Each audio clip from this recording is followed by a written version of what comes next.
A typical goal for model railroaders is to simulate the movement of fast freights, eyeballing along the main line between cities.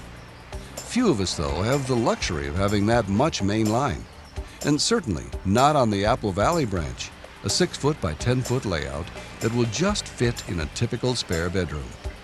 Sure, it's great to see trains moving at speed, but just as moving freight between cities is a job for the real railroads, so is turning that freight over to the customers. A piggyback train arrives at a yard where it will be broken up. If someone in the previous yard did their job correctly, whole blocks of cars will remain together for routing to various destinations. These might be other cities or for local customers. As freight cars get closer to their destinations, the block could become smaller until there are only 1 or 2 cars.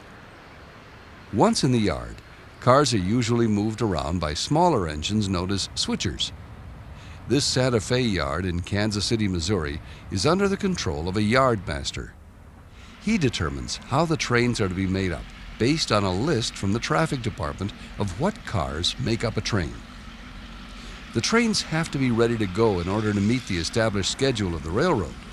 Although not used on the Apple Valley branch, another job on real railroads and larger model railroads is the dispatcher. He has to coordinate the operation of many trains as they move between the yards, also keeping the trains as close to schedule as possible. All of this moving cars and trains around requires a lot of paperwork. Fortunately, thanks to John Allen and a December 1981 Model Railroader magazine article, a simple system of placing colored tabs on top of cars is available to generate traffic for operating our model railroads. Train number 101 has come from Seattle and is arriving in the town of Jonathan on the Apple Valley branch. Just to get things started, we took 28 cars and divided them into 4 equal-sized trains. 2 of the trains are using the main line, and the other 2 are on the branch line at Apple Valley. Actually, Seattle is a hidden staging track indicated by the dashed lines at the top of this track plan. This plan was drawn by Jim Hediger of Model Railroader magazine and appeared in their April 1995 issue. The tabs we're using are made from styrene 5/16" I-beam material. 2 colors on each side represent 2 destinations. The larger color is the first destination, and the smaller color is the second. When the car reaches the second destination, it's flipped over to reveal 2 more destinations, again, proceeding from the big color to the small color. The cycle for that car keeps repeating.